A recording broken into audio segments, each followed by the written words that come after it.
Olá a todos, a eterna paz do nosso Senhor Jesus Cristo. Mais uma vez, quero agradecer a Deus por mais esse dia que se chama hoje, estando na presença do Senhor, né? Um dia por vez, como assim Ele nos orientou. Meus amados irmãos, nesse vídeo de hoje, eu queria conversar um pouco com vocês acerca de um assunto que eu já estava pensando e que eu creio que seja muito oportuno para os dias que nós estamos vivendo em vários aspectos, vários aspectos. E dentre eles eu quero citar três apenas, mas no decorrer da leitura eu pretendo ler corrido, né? Pretendo ler corrido e algum ponto que o Espírito do Senhor, pela sua graça, ir pedindo para que pare e fale alguma coisa, assim será feito. Amém? E esses três aspectos que eu queria citar, falar vários, mas dentre vou pegar pontuar três nos dias atuais. O primeiro é a falta de esperança que cerca a humanidade. A falta de esperança concreta. Não é uma esperança de esperar dias melhores, esperar que o dia de amanhã seja melhor. Essa esperança ela é natural de toda criatura. Ninguém quer que o amanhã seja pior. Então, por causa disso, a esperança dele é que o amanhã seja melhor. Só por isso, mas essa esperança é muito rasa, de acordo com Jesus. Ele quer nos dar uma esperança muito mais profunda e enraizada. E a gente vê na sociedade, nos dias de hoje, que a esperança está muito rasa, está muito superficial. E o Senhor Jesus, ele quer nos ensinar a ter uma esperança profunda, uma esperança enraizada nas suas promessas, no que ele prometeu, no que ele nos disse acerca do que se trata esse mundo, esse sistema no qual nós estamos debaixo por enquanto de passagem como peregrinos e estrangeiros, né? Como o próprio Evangelho nos diz. Então, é uma conversa mediante o Espírito Santo que habita na minha vida e na sua, tranquila, sem maiores alaridos, né? Então, esse é um aspecto, né? A esperança que nos dias de hoje, nos últimos dias nos quais nós estamos inseridos, nós estamos nos últimos dias, meus irmãos, a esperança está muito superficial. E a esperança de Cristo não, ela é eterna, ela é enraizada no seu evangelho, nas suas promessas, que vai para além dessa vida material, terrena, né? No qual nosso corpo está sujeito a doenças, nosso corpo está sujeito a fraturas, a enfermidades, a uma série de coisas consequentes do pecado original, né? E a segunda coisa que eu gostaria de. Primeiro foi essa, a segunda que eu gostaria de citar para os irmãos é acerca de quem, quem esse sistema ele está esperando, né, para resolver todas as coisas, né? João escreveu certo dia: não ameis o mundo nem o que há no mundo, a consciência dos olhos, as obras da carne, né, a soberba da vida. Eu estive pensando bastante sobre essa questão da soberba da vida, né? A vida é um dom de Deus. Deus deu a vida, não é? Mas o que seria a soberba da vida, né? Pensando comigo mesmo e perguntando para o Espírito Santo do que se tratava essa soberba da vida, pensando, né? Meditando no Espírito. me veio à mente uma questão, ó. A soberba da vida é a pessoa confiar que viverá os dias que ela quiser viver. É a pessoa confiar que viverá os dias que ela quer viver, apartando-se de Deus, do que não querendo saber o que Deus diz acerca do que é vida. Essa é a soberba da vida. E é o que nós vemos nos dias de hoje. As pessoas confiando em homens, em partidos políticos, em, em tratamentos medicinais feito às pressas, não é? Alguns já devem saber do que eu estou dizendo. Nós não podemos falar certas coisas aqui no YouTube, irmãos, porque eles não permitem que o nosso vídeo seja postado, tá bom? Mas é isso, irmão.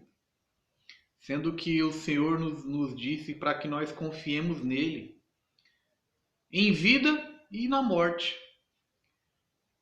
E acerca desse assunto que eu queria conversar com os irmãos nessa noite de hoje. Esse é o segundo ponto.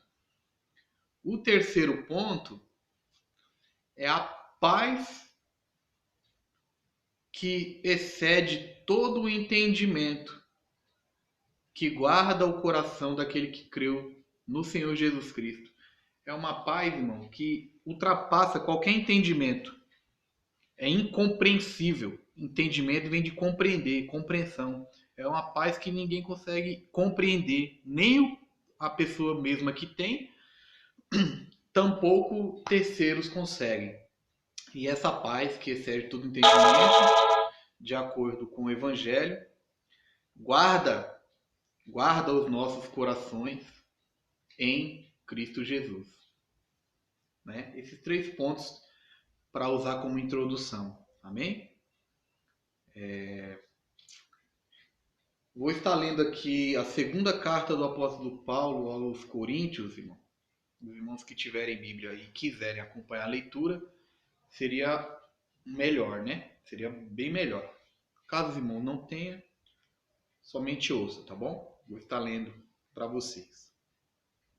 Não pretendo ser cansativo, pretendo gravar um vídeo de 40 minutos aí, que acho que é suficiente para desenvolver um raciocínio, tá bom? O subtítulo da minha Bíblia está escrito assim, irmão, superioridade da nova aliança sobre a antiga. Superioridade não é igualdade, né? É superioridade da nova aliança sobre a antiga, sobre o Antigo Testamento. Tá bom? A superioridade do Novo Testamento sobre o Antigo. É basicamente isso. Não anula o Antigo, mas se sobrepõe ao Antigo. O que vale é o Novo. O Antigo, se encaixar nas frestas em que o Novo, que no caso é Jesus, né? É o cumprimento do Antigo Testamento. O Antigo Testamento era a sombra. Jesus é o corpo, dono da sombra. Tá bom? Então, baseado nesse subtítulo que a minha Bíblia diz aqui, eu vou ler o capítulo 3, irmãos, e vou discorrer uma leitura um pouco longa aí, tá? Mas creio que vai ser produtivo, tá bom? Por acaso, começamos outra vez a louvar a nós mesmos? O apóstolo Paulo dizendo aos irmãos em Coríntios, na segunda carta. Perdão, irmãos, não tem edição, tá bom, irmão? Não tem nada. Tá? É uma conversa lendo as escrituras com toda simplicidade. Não tem luz, não tem nada de especial, irmão, a não ser a palavra. Né? A palavra é a coisa mais especial que pode existir em qualquer lugar, inclusive em vídeos. Né? Vamos lá. Por acaso começamos outra vez a louvá-los a nós mesmos? Ou necessitamos, como alguns, de cartas de recomendação para vocês? Precisamos? Vós sois a carta a nossa carta, escrita em nossos corações, conhecida e lida por todos os homens. Porque já é manifesto que vós sois a carta de Cristo, ministrada por nós e escrita, não com tinta, mas com o Espírito do Deus vivo. Deus vivo, né, irmão? Deus de Isaac, Jacó e Abraão. Isaac, Jacó e Abraão morreram segundo a carne, mas Deus os chama ainda pelo nome como vivos, porque não existe morte depois do que Cristo fez por nós, amém? Então Deus é um Deus de vivo e ele também, consequentemente, é vivo. Jesus disse a João: eis que fui morto, João, estou vivo e tenho as chaves da morte e do inferno. Amém? É uma palavra de injeção de ânimo para mim e para você nessa noite. E no dia em que você, por acaso, veja esse vídeo aí mais para frente, tá bom? Então, verso 3: porque já é manifesto que vós sois a carta de Cristo, ministrada por nós e escrita, não com tinta, mas com o Espírito do Deus vivo, não em tábuas de pedra, como no Antigo Testamento, mas por tábuas de carne do coração.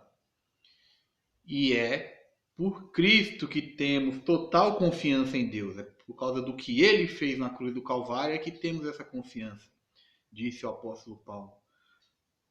Não que sejamos capazes, por nós, de pensar alguma coisa como de nós mesmos, mas a nossa capacidade vem de Deus. Cumprindo-se a palavra que diz que toda boa dádiva, todo dom perfeito vem do alto, descendo do Pai das luzes, em quem não há mudança e nem sombra e muito menos variação. Amém? A nossa capacidade vem de Deus. Verso 6: o qual nos fez também capazes de ser ministros de um novo testamento. Não da letra, mas do Espírito. Porque a letra mata e o Espírito vivifica. Né? A Bíblia, sem Jesus, seu Espírito Santo, ela pode matar. Pode produzir uma morte espiritual, porque você vai só achar a condenação, a culpa. Se você não tiver o Espírito Santo para dizer acerca da redenção, da boa, extrair a boa nova da Bíblia, entendeu? Absorver a boa notícia do Evangelho, da Bíblia, você vai ler para a sua própria morte espiritual, tá bom? Por isso que a letra mata e o Espírito vivifica.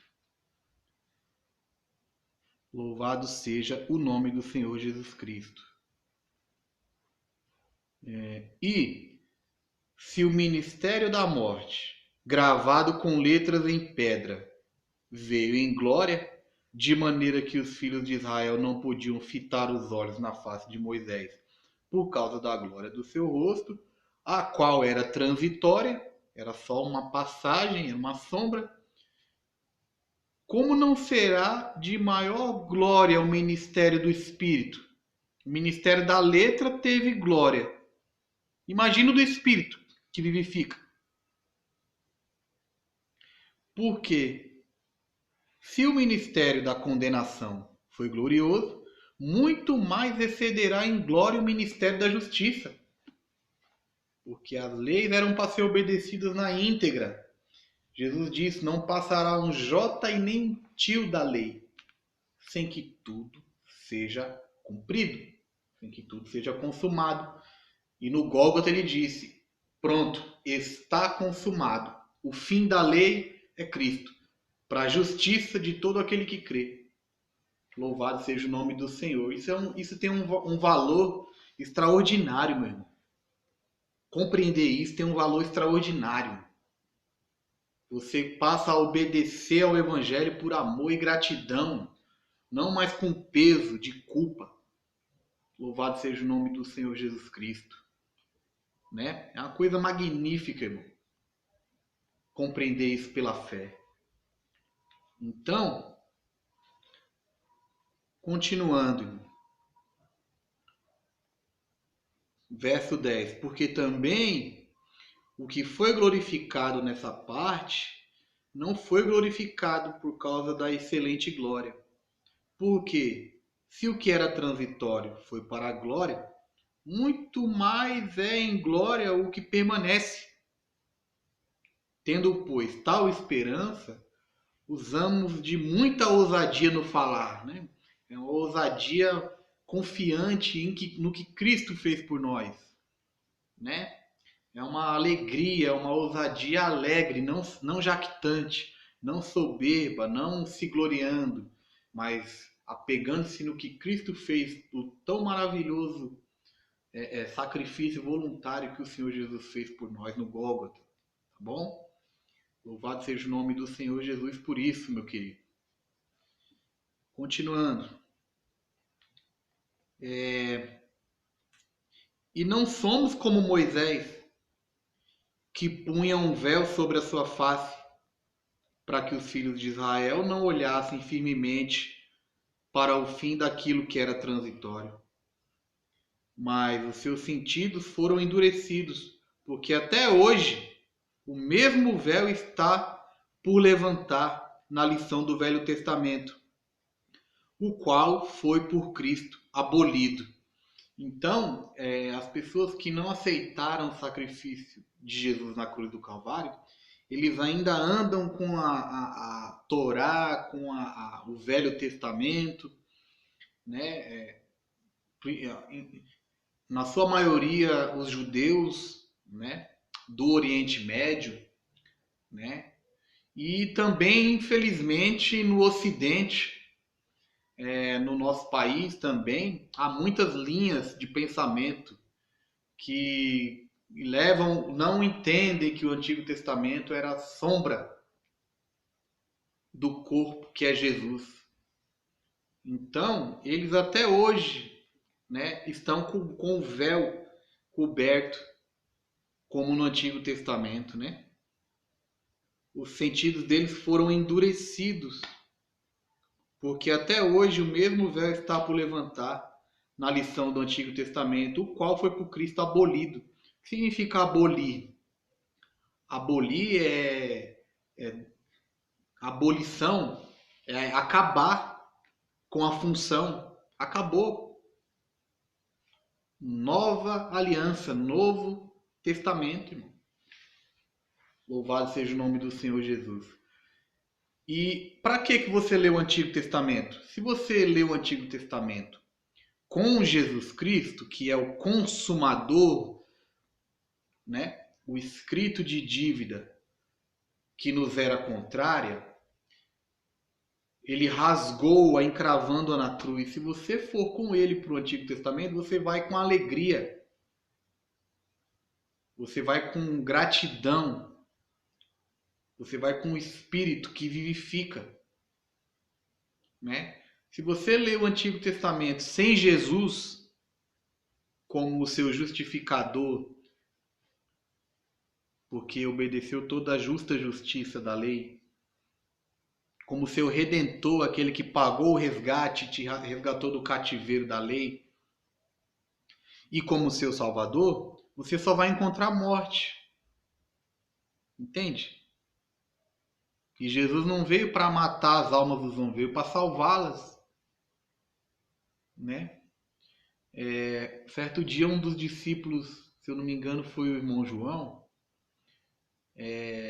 Jesus orientara eles a irem nas casas e se porventura eles deixassem com que eles entrassem e falassem do evangelho, do amor de Deus, amém. Se não, levantar, saía, sacudia a poeira dos pés, né? E tudo bem, vamos lá.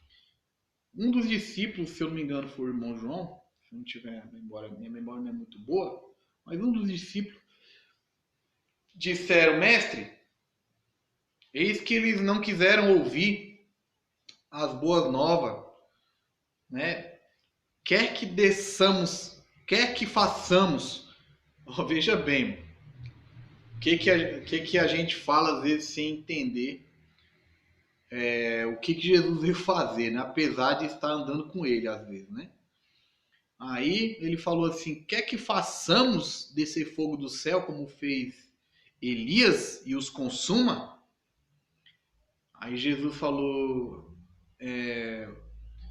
vocês não sabem de que espírito sois, vocês não entenderam de que espírito vocês são, porque o Filho do Homem não veio para matar as almas dos homens, mas para salvá-las, né? Então ele usou uma passagem do Antigo Testamento,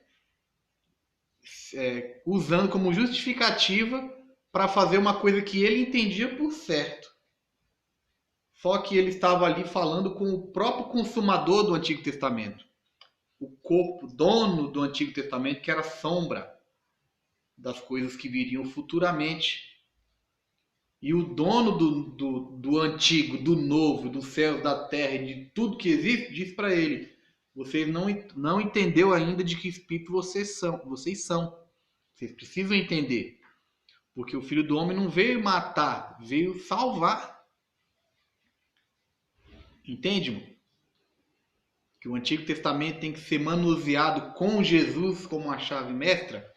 Senão você pode criar uma doutrina errada, você pode colocar um peso desnecessário na sua própria alma e na alma dos que ouvem a você, né?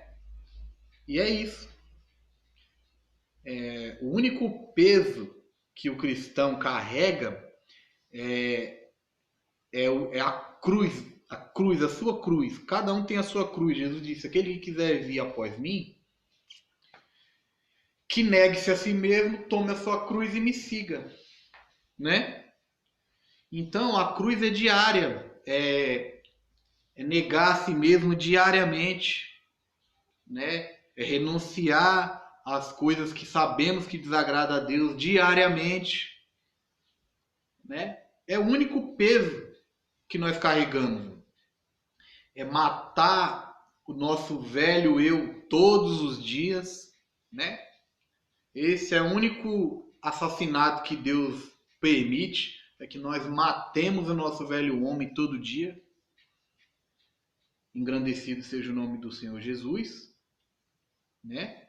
E esse é o peso, irmão. O resto é doutrinas humanas que não tem efeito nenhum na luta contra o pecado, diz o apóstolo Paulo, né? São caprichos humanos, enfeites de pavão. Permita-me usar essa expressão até engraçada. É enfeite de pavão. O peso que o cristão carrega é a renúncia. Dia após dia negar a si mesmo, tomar a sua cruz e seguir as pisaduras do mestre, né? Esse é o peso do cristão, né? Tudo o resto é consequência, irmão. Ataques malignos, espirituais, tudo é consequência, irmão. Tudo é consequência. Não é o servo maior do que o seu senhor, né? E é isso. Só que nós fazemos isso com gratidão pelo que Cristo fez por nós, sabendo que a morte não é o fim de mais nada. Em Cristo a morte morreu. Eu costumo brincar que o atestado de óbito da morte foi quando Jesus ressuscitou ao terceiro dia, né? E foi assunto aos céus e derramou seu Espírito Consolador sobre a vida de cada pessoinha que creu no seu amor. Ali é o atestado da morte, atestado de óbito da morte. A morte morreu. Louvado seja o nome do Senhor Jesus, né, irmão? Por isso que eu disse, é uma palavra bem oportuna para o dia de hoje, porque tem muita gente aí com medo de morrer, inclusive cristãos,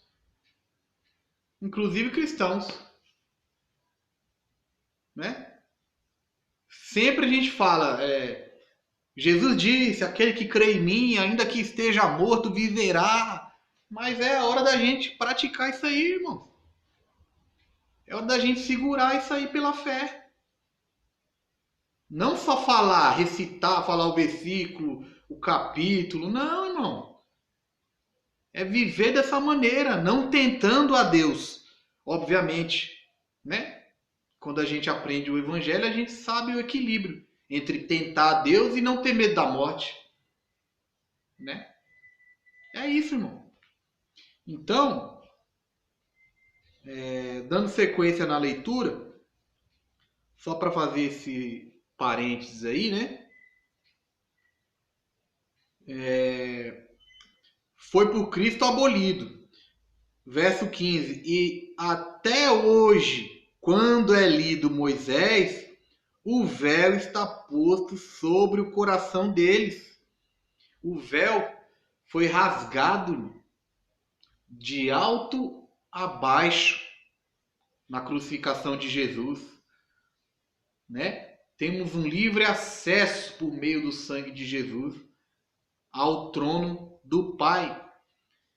E as pessoas ainda querem chegar a Deus do seu jeito, da sua maneira, através do Antigo Testamento. Não vão chegar, irmão. Porque Jesus disse que ele é o caminho, a verdade e a vida. E ninguém, nem judeu, nem grego, nem bárbaro, nem cita, nem livre, nem escravo, nem homem, nem mulher, ninguém vai, no caso ele disse, vem ao Pai, porque ele é o próprio Deus, manifestado como Filho, já falei nos vídeos anteriores, né? Não vou repetir novamente, para não ficar cansativo. E é isso. Só que até hoje, Paulo escrevendo essa epístola aqui, né? No tempo dele ainda era assim, e hoje ainda continua. Lá no Oriente Médio, né? Nos países do Oriente Médio e também algumas linhas religiosas aqui no Ocidente, no nosso país chamado Brasil. Entendeu, irmãos? Só que tem um grande problema nisso daí. Porque os pecados deles, se eles continuarem com essa visão, continuam sobre eles. E eles não têm um justificador. Alguém que seja íntegro para justificá-los de acordo com o padrão divino. Padrão divino é um, padrão humano é outro. O padrão humano, eles podem até estar bem. Podem até ser bons exemplos do ponto de vista humano, só que nós não vamos lidar com o humano, nós vamos lidar com Deus. Quando nós morremos, e Deus é espírito. Por isso é que nós somos feitos de corpo, alma e espírito.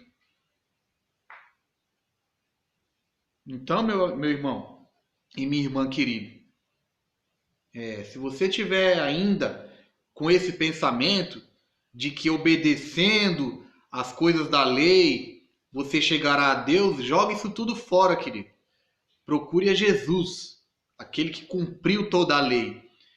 E a partir daí você vai obedecer às leis de Deus, que é o eixo, os 10 mandamentos, são leis morais, porque são saudáveis para qualquer convivência de sociedade. Não matar, não roubar, não furtar, não dizer falso testemunho, não cobiçar, tudo isso é saudável para você mesmo. Mas você não vai comprar Deus com isso. Até porque você não consegue obedecer dia e noite, porque Deus exige a obediência completa, querido. Deus não dorme, não toscaneja o guarda de Israel. Entendeu? Então não é obedecer o dia que você está de bom humor. Hoje eu vou obedecer os mandamentos. Não, querido. Não se engane. Permita-me fazer uma observação na questão do engano. O Evangelho nos fala de duas maneiras na questão do engano. Ele fala, não vos enganeis. Ele está dizendo o seguinte, você mesmo não se engana. Não tenta se enganar, não. Agora, quando ele diz, não vos deixei enganar, aí vem de fora para dentro. Aí é o engano de terceiros, do anticristo, das vozes espirituais da maldade que maquinam astutas ciladas, né, contra as nossas vidas. Aí é outra coisa. Então, nesse aspecto, primeira coisa, você não pode se deixar enganar. E depois, blindando com Jesus o seu espírito, o seu entendimento, obviamente que as coisas que tentarem te enganar, baterá e cairá por terra. Amém, irmão? Então,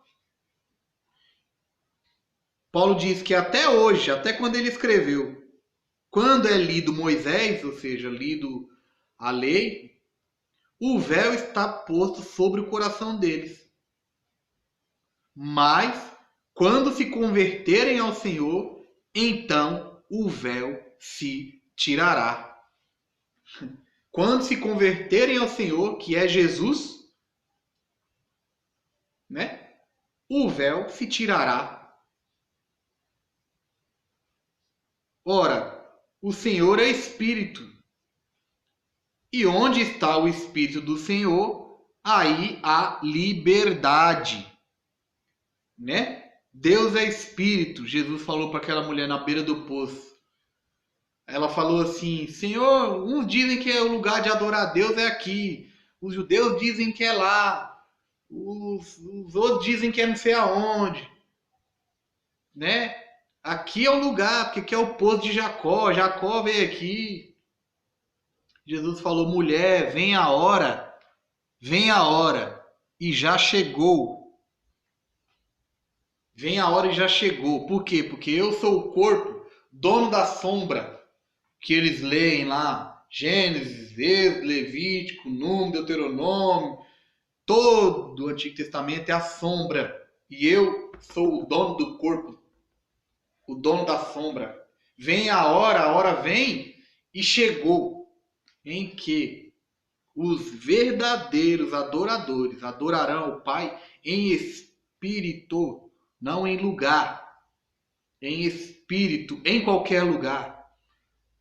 E verdade, porque a verdadeira adoração é espiritual. Em que os verdadeiros adoradores adorarão o Pai em espírito e verdade, porque Deus é espírito, disse Jesus para aquela mulher.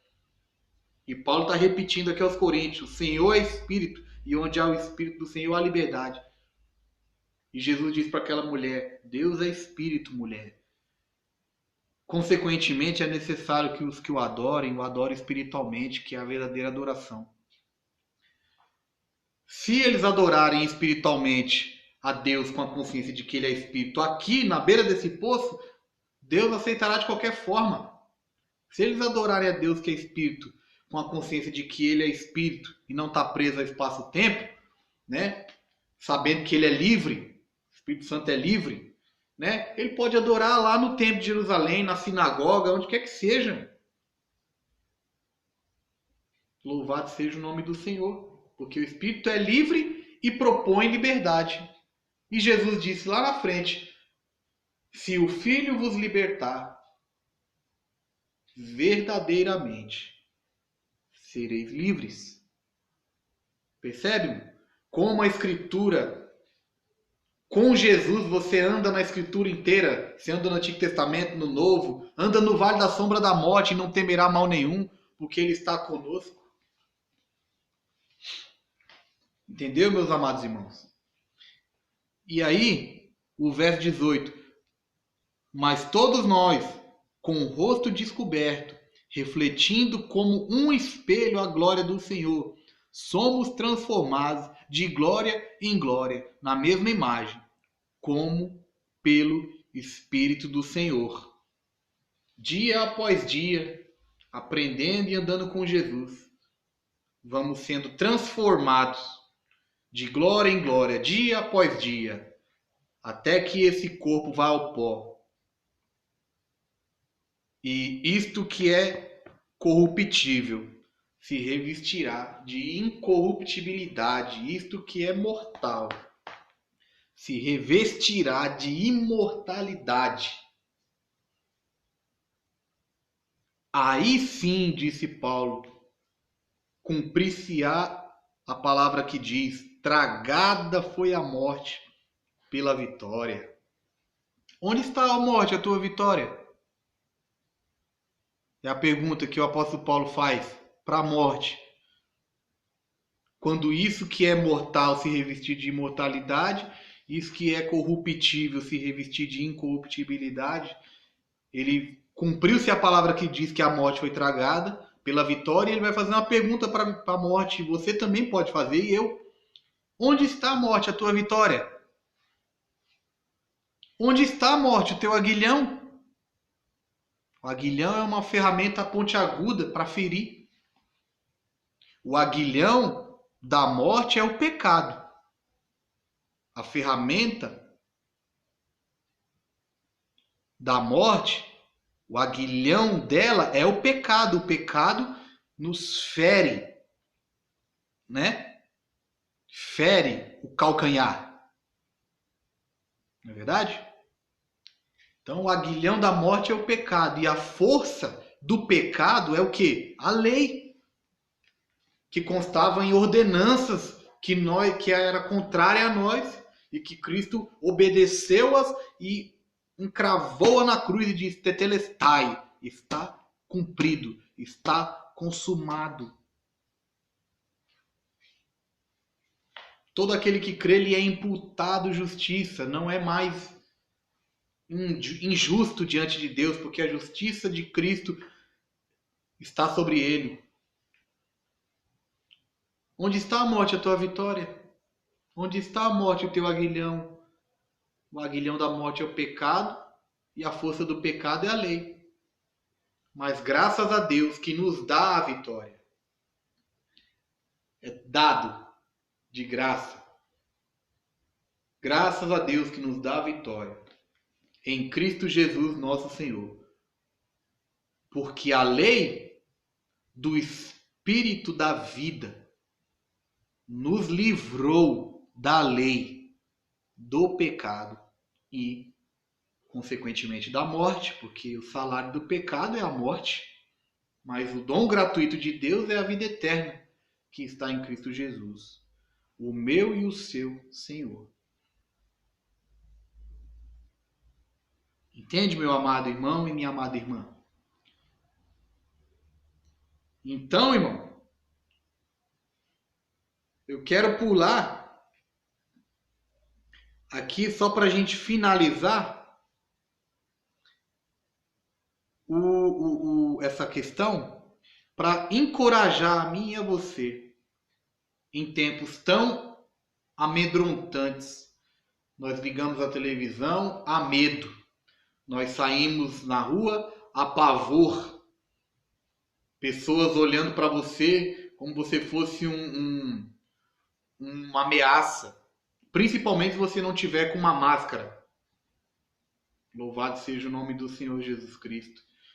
E se os irmãos bem lembrarem, no início dessa situação que acontece no mundo, que nós não podemos falar o nome, porque somos restringidos, no início dessa situação, eles chamam os especialistas, se você não lembra, procure.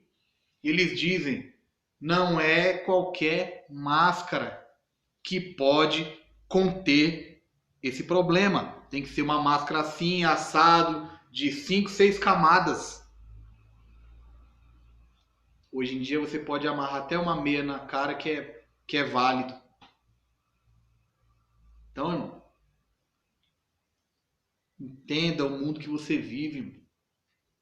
O mundo jaz no maligno, o sistema está debaixo da influência do maligno. E o reino de Cristo não é deste mundo. Apesar que ele reinará por um tempo aqui neste mundo, no futuro. Mas não é deste mundo o reino dele. Amém, querido? E eu quero ler aqui só para finalizar, para encorajar a mim e a você. Capítulo 4, verso 8 de 2 Coríntios, aqui um pouco mais para frente. Em tudo somos atribulados, mas não angustiados. Em tudo somos atribulados, mas não angustiados. Perplexos, às vezes nós ficamos, né? Como é que pode um negócio desse? Meu Deus do céu. Não dá para acreditar, a gente fica de boca aberta, né? Mas não desanimados. A perplexidade é uma reação humana. Agora, o desânimo já é uma questão interior, de dentro para fora. Nós estamos em Cristo e Ele refrigera a nossa alma dia após dia. Perseguidos, mas não desamparados. Paulo, Paulo, por que me persegues? Disse Jesus a ele, quando se revelou a ele, né? Por que me persegues, Paulo? Paulo perseguia a igreja de Jesus, os membros do seu corpo na terra. E em perseguindo o corpo, persegue a cabeça do corpo, que é Cristo. Então, perseguidos, mas não desamparados. Abatidos, mas não destruídos, irmão. Porque às vezes nós estamos abatidos com coisas que acontecem ao nosso redor e também fora do nosso núcleo de convivência. Às vezes nos abate, normal, né? Mas não destruídos.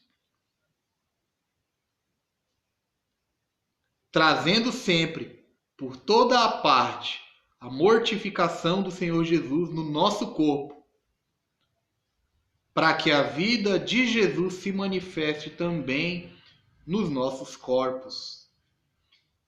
E assim nós que vivemos, estamos sempre entregues à morte por amor de Jesus, para que a vida de Jesus se manifeste também em nossa carne mortal, de maneira que em nós opera a morte, mas em vós a vida. E temos, portanto, o mesmo espírito de fé, como também está escrito: cri, por isso falei. Nós cremos também, por isso também falamos. Sabendo que o que ressuscitou o Senhor Jesus nos ressuscitará também por Jesus. Sabendo, tendo certeza, é o que Paulo está dizendo, que o que ressuscitou o Senhor Jesus nos ressuscitará também por Jesus e nos apresentará convosco. Louvado seja o nome do Senhor. Então essa é a mensagem que veio ao meu coração e à minha mente nesse dia de hoje para gravar esse vídeo. Se você ainda não se entregou à verdade que é Jesus, se entregue, querido. Se entregue conscientemente. Olhe para os fatos. Olhe para o que te cerca. Veja se há alguma esperança fora de Jesus.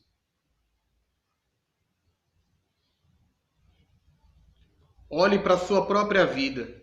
Imagine-se o dia da sua morte, como você chegará diante de Deus. Jesus advogou a sua causa. Basta você aceitar com humildade de coração, por meio da fé. E terá paz com Deus, querido. Nós estamos nos últimos minutos dessa história aqui nessa terra, querido. Vem aí o príncipe deste mundo. Levantemo-nos e vamos daqui, disse Jesus, na ocasião em que dissera, todavia apontando para os dias futuros. Amém? Eu espero que eu tenha conseguido explicar para vocês e encorajar você, irmão e irmã, que teremos aflições, mas que continuemos com bom ânimo, porque ele venceu o mundo. E a vitória dele foi morrendo e ressuscitando para os séculos dos séculos em glória. E assim também seremos ressuscitados, seremos transformados e estaremos para sempre com o Senhor. Seja na sua vinda coletiva ou na nossa ida individual, porque muitos morreram hoje e Jesus voltou para a alma deles. Muitos morreram hoje e chegou o dia da vinda de Jesus para eles. Amém? Senhor Jesus Cristo, eu quero agradecer ao Senhor por esse dia que se chama hoje, por essa palavra que o Senhor colocou na minha mente, no meu coração, para dividir com os membros da tua igreja. Em nome de Jesus, que o Senhor refrigere a nossa alma, que o Senhor traga a tua paz, como tu disseste, deixo-vos a minha paz vos dou e não a dou como o mundo dá. Porque o mundo irá propor uma paz enganosa, uma paz ilusória, uma paz temporária, fruto de muita mentira e muito sangue derramado nas encobertas. Assim. Muitos sacrifícios de pessoas foram feitos para que essa paz chegue temporariamente. Assim. Com uma voz suave, mas com as palavras do dragão. Em nome de Jesus, Pai, eu peço ao Senhor que nos acorde, que nos mantenha sóbrios, que nos mantenha vigilantes, Senhor, discernindo e compreendendo em que época da história nós estamos vivendo, para que quando o Senhor nos chamar não sejamos confundidos. É o que eu te peço e te agradeço nesse dia que se chama hoje. Em nome do Pai, do Filho e do Espírito Santo, verdadeiro, de Deus. Amém. Abraço grande, até o próximo vídeo, se o Senhor assim permitir. Valeu!